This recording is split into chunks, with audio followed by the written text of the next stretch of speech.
Hello everyone and welcome to a quick Firefox tutorial. In today's video I want to show you how to restore the last session in Firefox. This is actually quite simple. First I open Firefox, and as we can see I have opened 4 different websites. If I now close Firefox and restart the browser,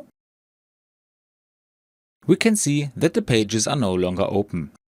To restore the tabs in Firefox, I click on the 3 bars at the top right and go to History.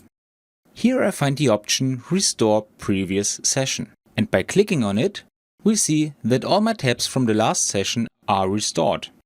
And that's all you need to know. I hope you enjoyed the video and I will see you again in the next tutorial. Until then, your tutorial guy.